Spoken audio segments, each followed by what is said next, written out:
Hi, I'm Whittaker, and welcome back to the channel.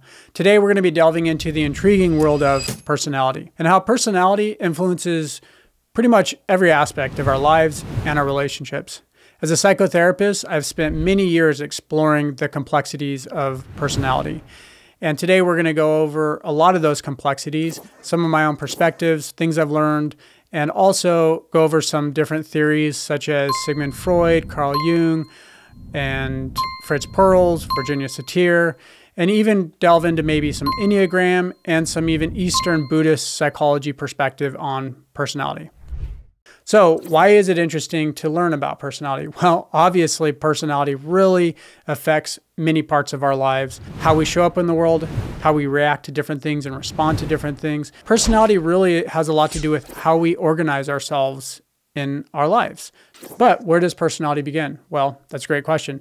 No one knows exactly the main influence, but obviously things like how we grew up, early relationships in our lives, different things that we learn and develop through those relationships and different choices we make, all of that along with our genetic makeup and our brain and our mind and, evolutionary biology and all that stuff really do play a part in shaping who we are. But of course, as we begin to develop more awareness, we can bring that awareness onto ourselves and begin to choose, how we want to show up in the world. And so that's why it can be really so useful to look at the different aspects of personality and what shapes our personality. So first off, let's go ahead and talk a little bit about Sigmund Freud. So Sigmund Freud, also known as the father of psychoanalysis, he basically proposed personality is composed of three main parts, which is the id, ego, and superego. So the id is basically the parts of our ego, in a sense, our self that wants to seek pleasure, right? So it drives a lot of our pleasure-seeking behavior. And the ego is sort of like an equilibrium that helps to maintain how we go about doing that while also keeping intact the superego. The superego is kind of like our morality, kind of the purist in us that wants to be very moral and do things in, a really conscientious way. Whereas the id is just could be kind of careless and just wants to get pleasure, right? And the ego is sort of in between there, kind of helping to manage both of those parts of ourself to help find that. Another big thing, so Freud talked a lot and kind of proposed the theory that a lot of motivation in humans is sex, sexual drive, right? Interesting thing about that, though, is that John Bowlby, who came up with the theory of attachment theory and talked a lot about secure versus insecure attachment and how your parents or caretakers treated you and took care of you when you were younger really influenced the way that you organize yourself around relationships. So if you had a consistent, safe, secure type of parenting, you will then have a more secure attachment style and you'll trust others more. If you have more of an inconsistent, maybe even abusive or just disorganized type of caregiver, well, then you might develop an insecure attachment of some kind. Now, those aren't fixed. Having healthy relationships in the future can help to influence and change those different parts of our attachments. But one of the things that John Bowlby said kind of goes along with, but also kind of contradicts Sigmund Freud, which is instead of one of humans' main drives being sex, he said one of the main drives of human is actually connection. And there was a lot of studies that supported that theory. He did a lot of research on babies and toddlers and how they interact with their parents and or caregivers. And so that certainly can have a big part of your personality, whether you have a secure or insecure attachment, because you're either going to be more trusting or less trusting with people. And obviously that shapes the way you react in relationships. Those are some important parts. And then Carl Jung, who was a student of Freud, he introduced concepts of the collective unconscious and different archetypes. And some of that was later developed further into like Myers-Briggs, which is like a personality test, which can be pretty interesting. And a lot of Carl Jung's theory talked a lot about extroversion versus introversion, sensing versus intuiting, thinking versus feeling within personality that can shape, how you are in the world. But let's say like as far as the archetypes, there'd be like the director, the inspector, the commander, the architect, the persuader, and so on. So you can look deeper into that, but there's different ways that you can take a Myers-Briggs test and see, what kind of personality you might have based on that. And that can give you kind of an indication of, yeah, I tend to be more like a director. I tend to be more like an architect. And so knowing that might help you go, oh, I might do better in this field of work, or I probably need to, work on this aspect of myself in order to like polish my abilities to perform this or have this type of relationship, depending on like what you want in the world. So a lot of this comes down to that. What do you want in the world, and how do you want to go about getting that? And how is it going for you so far, right? Now, Fritz Perls, who basically created Gestalt therapy, a lot of Fritz Perls' work had to do with wholeness and integration. I really like that aspect of understanding ourselves through wholeness or integration, because you can start to realize, oh, we can have different parts of ourselves, different parts of our psyche, different parts of our neuroscience, our brain. You have your emotional limbic system, you have your neocortex, you have your prefrontal cortex. Obviously, your limbic emotional part of your brain is going to be more of an emotional part of your personality. Your neocortex is going to be more of a reasoning part of your personality. Your prefrontal cortex can do all kinds of different things, including reasoning, including joy factors, including memory functions, things like that. As far as understanding ourselves and how we interact in the world and how our personality shows up, Fritz Perls talked about wholeness and integration. And through that, he talks about how wholeness refers to the whole person of the individual's mind and body as a unit, rather than as separate parts. Integration refers to how these parts fit together and how the individual integrates into the environment. Fritz Perls also talked a lot about awareness as being an important element, and how that helps to create a hallmark of the healthy person and a goal of treatment. When individuals are aware, they're able to self-regulate in their environment. As a psychotherapist, I see this all the time, where people just don't understand certain aspects of themselves, and that part keeps kind of like getting them into trouble, and they don't understand why they keep going after something that harms them, or why they, maybe that's a type of person in a relationship, or maybe that's a pattern they keep doing over and over again, and they don't understand it. Well, awareness helps you understand these different parts of yourself, why it's showing up, and it helps you to find, like maybe you have some kind of growth disorders that are getting in the way, processing emotional problems or things like that. Fritz Perls talked a lot about unfinished business. Unfinished business being like these, parts of ourselves that didn't get a chance to, finish out or achieve a certain aspect in our life or complete something. And so we keep kind of going back to it. This is obviously can show up a lot also in maybe like trauma, where someone had like a really bad experience, and now part of themselves are still kind of hung up on that and might keep finding themselves in those similar situations, just to try to find a way to kind of complete that, or as some might say, like remaster it. So as far as another thing that I really like about the aspect of wholeness is going to Dr. Dan Siegel, who wrote many books, including The Mindful Brain. And Dr. Dan Siegel talked a lot about integration. He worked with children, but also adults for over decades, right? But there was a period where he really asked himself the question, like, what creates a healthy mind? What really creates wellness and mental health? And as he really thought more and more about that, he started to realize that from everything he was seeing, that the one thing that he realized created wellness was integration. And what he meant by integration was finding a way to integrate both your mind, your body, and your experiences and your self-awareness, and bring it all into one cohesive beingness. And so by doing things like attuning to oneself, just like a parent attunes to a child, maybe that's through meditation, maybe that's just through self-reflection of some sort, some kind of contemplative practice that can allow us to take a moment, be with ourselves, be with our emotions, be with our thoughts, allows us to take that higher part of our brain, the neocortex, and start to bridge it down to our limbic system, our emotional part. And by attuning to oneself, you begin to create what Dr. Dan Siegel calls integrative fibers, meaning it's a lot easier to then when you, let's say you're very emotional and you want to access your reasoning brain, those integrative fibers help to access those parts of yourself so that you can then more easily recognize, oh, I am freaking out about something that really isn't as bad as it seems, that my emotions seem to be thinking it is. And then through that, you can self-soothe and calm yourself down.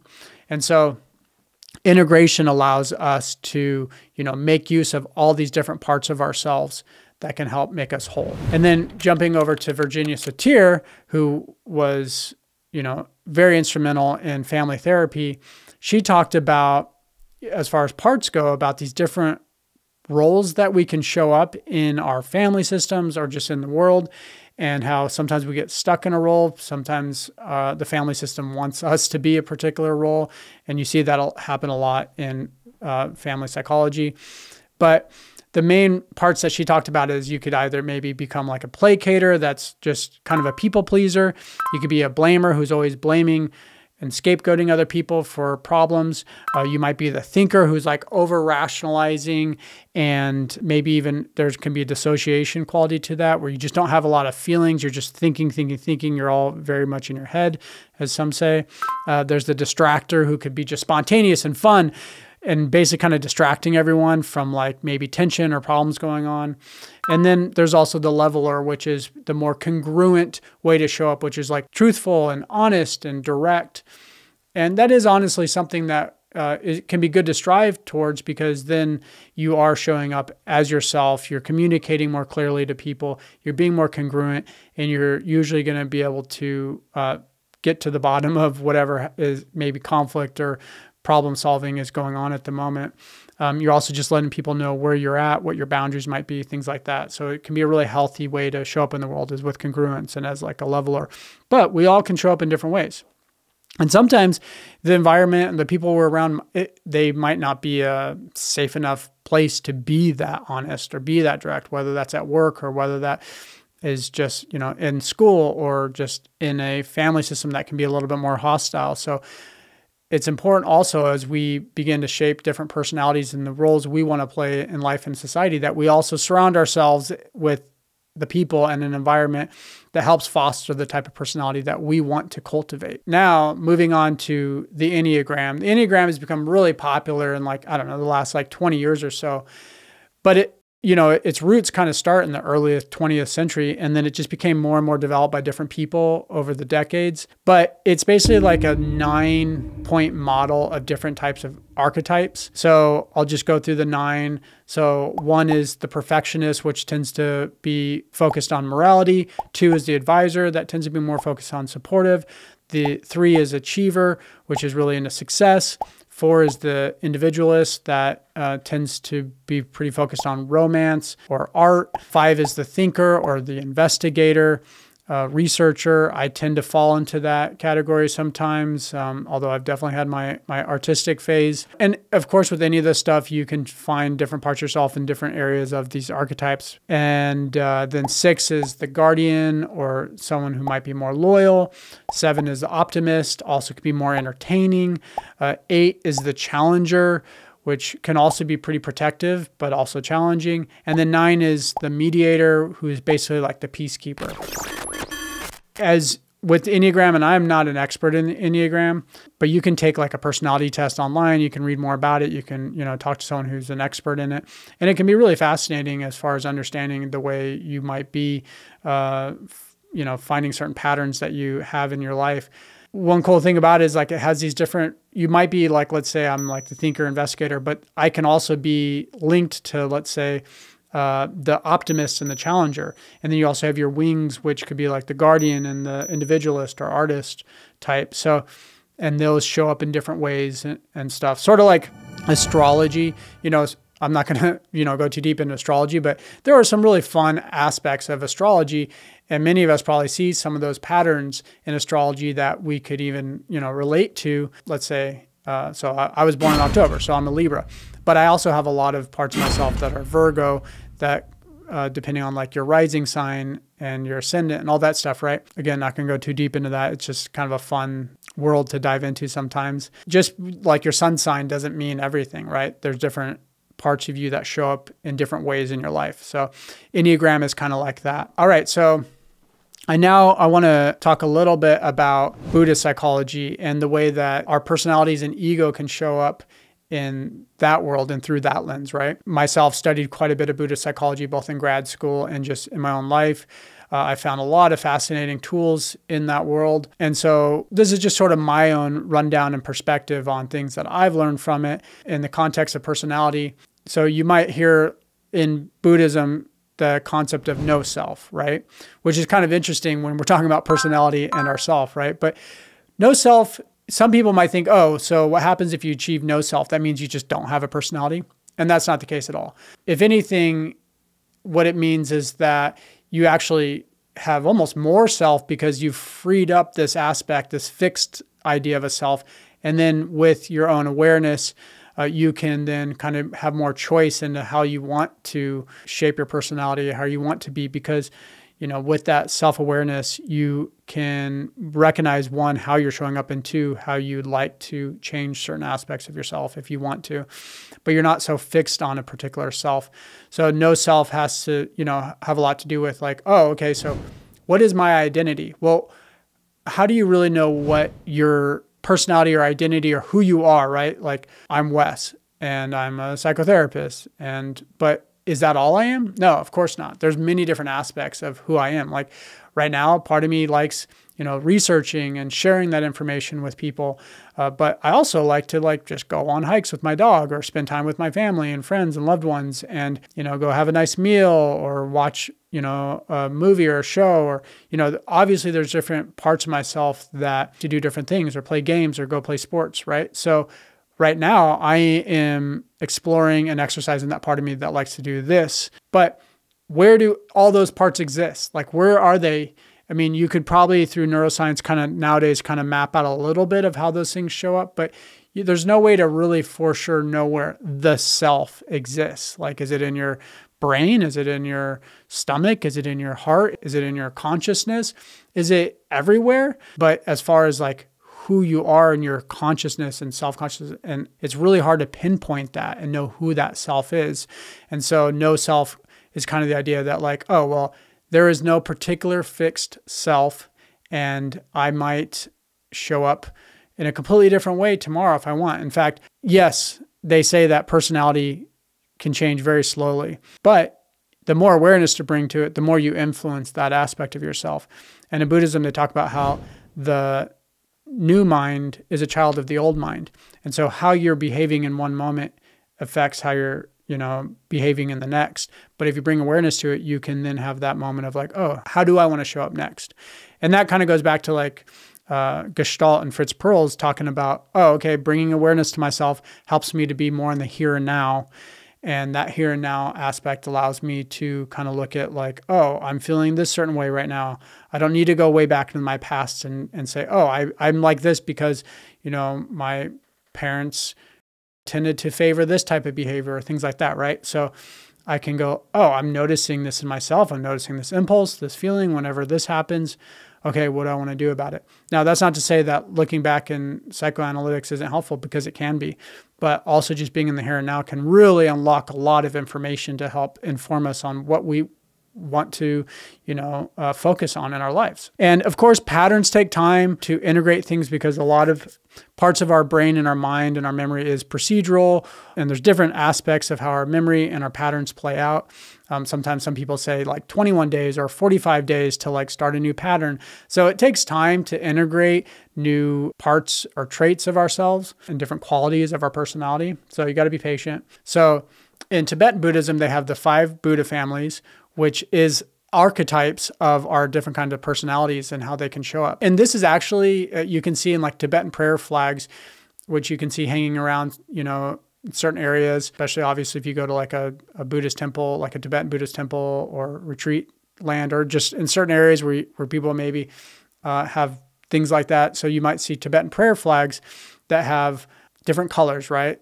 White, blue, yellow, red, and green.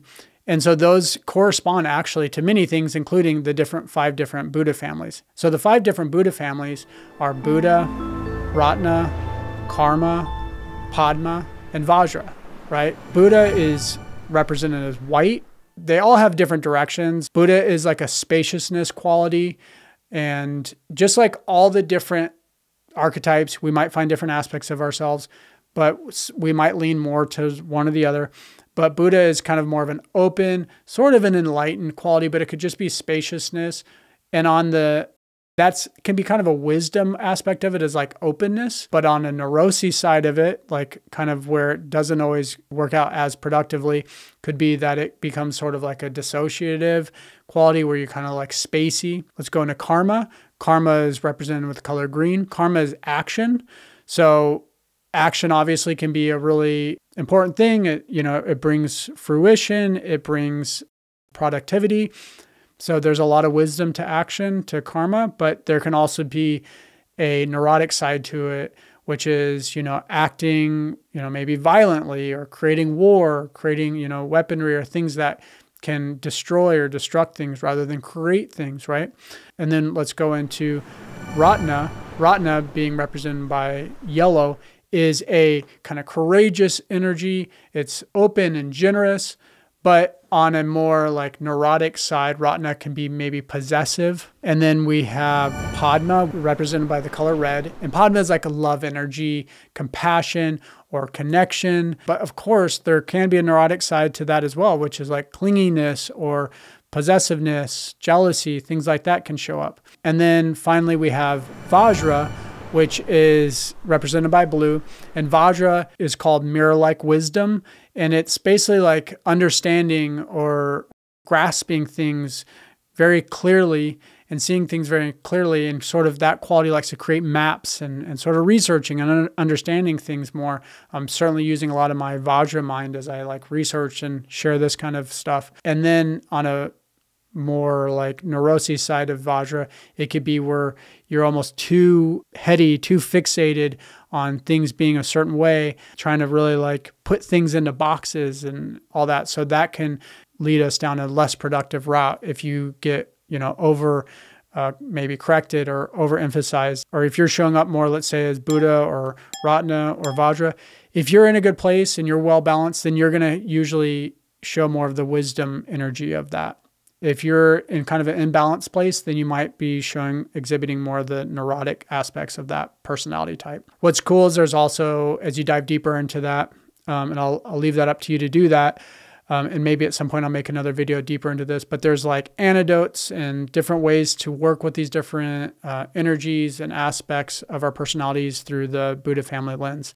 One of the things that I find to be, really interesting is just really reflecting on what our personality is. When I was in grad school, one of my professors, Dr. Bob Unger, and I'm not sure where he got this. He was definitely a fan of Irvin Yalom, excellent existentialist therapist. But he would talk about how our personality is largely influenced by our resistances. What does he mean by that? Well, resistance is, another word for resistance might be fear. So one thing to understand is that our fear, the things we resist in our life do help shape the way that we interact with the world. If we're really fearful of something, we're going to avoid it. If we're more open to something, then we're going to seek it or engage with it more. And so sort of like how a child or a baby might like coo for something, that becomes part of its personality, that it wants something. And as we're, adults even, we have different ways that we, invite things into our lives and ways that we push things away. And of course, there can even just be the openness to things or an equilibrium. You may not care or avoid one way or the other. You're just okay with things as they are. But kind of understanding through the lens of resistance, one way to kind of work with that is just recognizing, okay, well, where's my fear showing up in my life? And is that contributing to a type of personality that is working out for me? Or is there another way that I could reshape that aspect of myself, work with my emotions, work with my fear, work with my resistance, and see, how that might shift things in my life? All right, now I want to talk about some action steps that you can take to bring more awareness to yourself and to have more understanding of your personality and maybe some areas that you want to shift or evolve in order to create the life that you want to live. One of the first things that you can do is have self-reflection, whether that's through meditation or some kind of contemplative practice or just journaling. Just bring more awareness to yourself and how your thoughts and feelings and actions are showing up in your life. That will allow you to start to see like, oh, is there anything I want to change here? Or is there anything I want to continue to polish or evolve, work upon? Another thing you can do is seek the feedback of others. Of course, your friends or family, people like that can help you, give you feedback on certain things you might say or ways you are in the world. And if you're, open to hearing their feedback, you might learn a lot of things about yourself that you didn't even know, because we all have blind spots about ourselves. And another really powerful tool is group therapy. Group therapy allows you to go and immerse yourself in a group with people you don't know at first, and then you get to know over time, and they get to know you, and they typically will be pretty honest about the way you're showing up in the group, and you get to also do the same thing for them, and you can process different aspects of yourself with them, and it just can be a really healing, powerful experience. So I recommend group therapy. Another thing is practicing empathy, getting into the shoes of others and understanding like, oh, what is it like to be someone like that? Or what is it like to maybe experience someone like me and things I've said, so you start to kind of understand that more. Also, embrace growth, be open to change, be open to the process, and have compassion, not just for others, but for yourself. So cultivating compassion is one of the most important steps you can take towards understanding yourself. A lot of people can be harsh critics of themselves. They can develop negative self-talk and be really hard on themselves, which leads to anxiety and depression. Having positive self-talk is one of the best tools for self-discovery and healing. Cheering yourself on as you try new things in the world and grow and show up in, trial and error. Like whether you maybe go to a coffee shop and instead of just sitting quietly in the corner, you go talk to people. And yeah, you might say things that later you wish you didn't say, but that's okay. That's part of the journey. You always have a chance if you really harm someone to apologize or try to correct that, right? So don't beat yourself up. And then, or maybe you go to a coffee shop and you normally are very talkative. Well, go and sit down and be quiet and see what it's like to just observe people one day and just kind of feel into that experience, right? So try different things, see what works for you. And if you are enjoying this video, then please hit the like button. That little action goes a long way for this channel. Leave a comment below, ask any questions. I'll do my best to look through that. Please hit the subscribe button if you want to see more videos like this, and share this video with anyone that you think might find it helpful. I appreciate you so much for stopping by today, watching this video this far, and I'll see you on the next one. Thank you.